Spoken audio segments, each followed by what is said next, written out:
Science is important because it's the direction that our world is going. People going into the workforce are expected to understand technology and science and math. That's where the jobs of our future are. It's really important that our kids are getting these skills.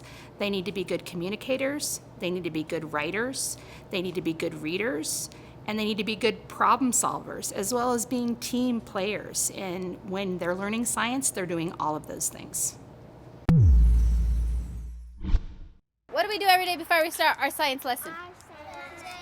Put our scientific caps on, right? That's when we become true scientists. So can everyone pick up your cap? Let's blow it off just in case it got eraser stuff on it. Okay, let's shake it. Make sure it's working. Okay, everyone, let's place it on our heads. So now what are we? Scientists. Scientists. Oh, in closed reading today, what did we have to find? Evidence. Evidence. So remember, we're looking for evidence. First grade, when it comes to science, that's probably their most favorite thing because everything is hands-on. I mean, there is a little bit of writing, of course, but for first grade, when you have hands-on experiments, when you can actually touch and feel and see gooey stuff and bugs crawling on you, that is just very cool for first grade. And so again, the Smithsonian, they kind of knew, zoned in exactly what these kids needed to know and when throughout the year they needed to know it. I would say the Smithsonian curriculum is really powerful for kids because the materials are very accessible to them.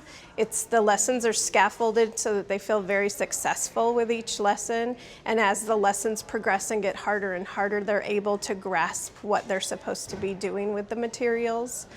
It allows you to connect those big abstract concepts to something that's sitting in their hands. We were given bees that had died, and we glued them to toothpicks, and we would bring them around to another plant and get pollen off of it and then take it to another plant.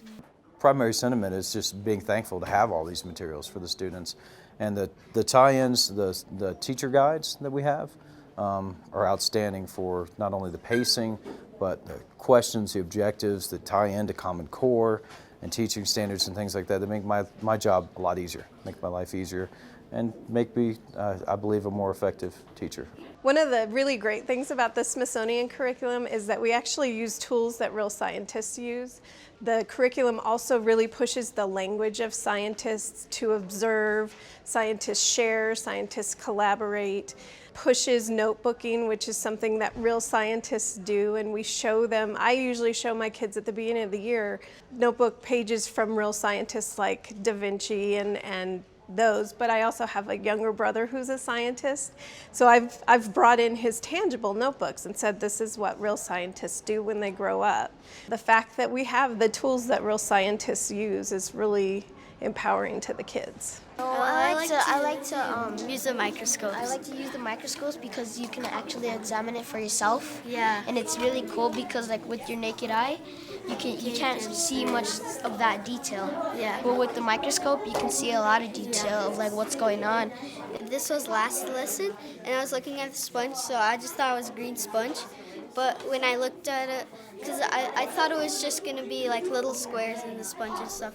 But when I looked at it, it looked like a whole nother world. When they realize that science is about creating, exploring, that science is about building a car and testing it, science is about, creating an aquarium and a terrarium and how they interact with each other, they get excited about it and they realize that science is fun, active and hands-on, and something they participate in rather than it just being thrown at them. Oh!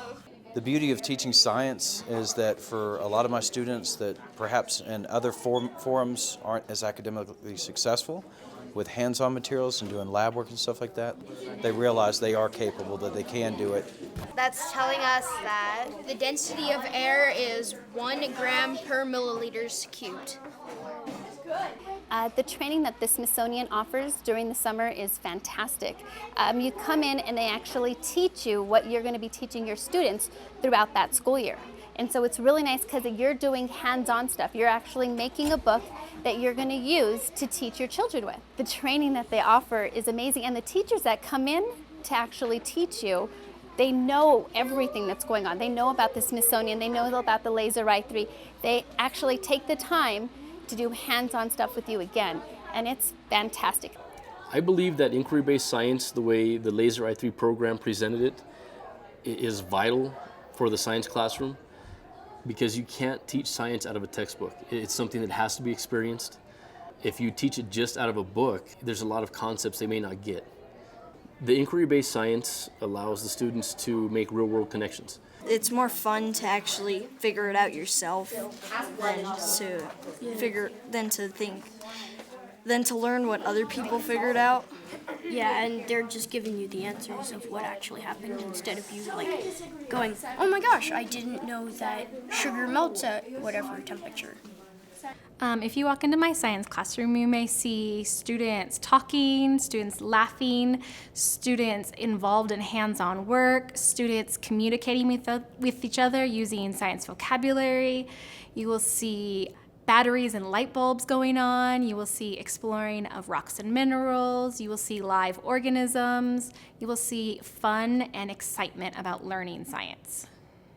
Kids are so engaged, their hands-on activities, they're learning about things they're curious about. They actually get to handle things rather than watching somebody else do it.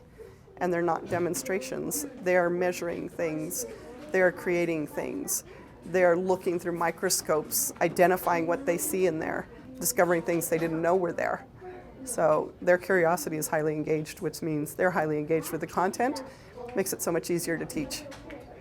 I actually think working in a kit is more fun because you get to see it and not look at a picture in the book. And we get to see for ourselves what it does and not just get to read it. So doing is better than reading, I think.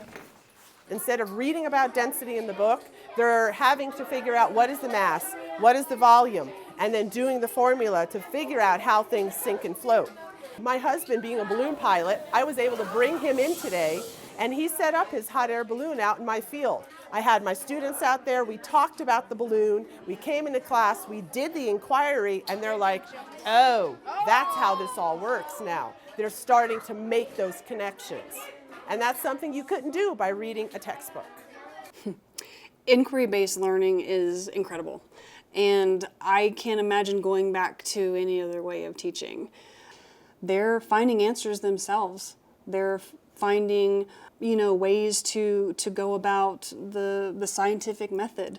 Those are things that don't only get used in science. They get used every day, deductive reasoning, making inferences. And if you can do that in one subject, you can do it everywhere.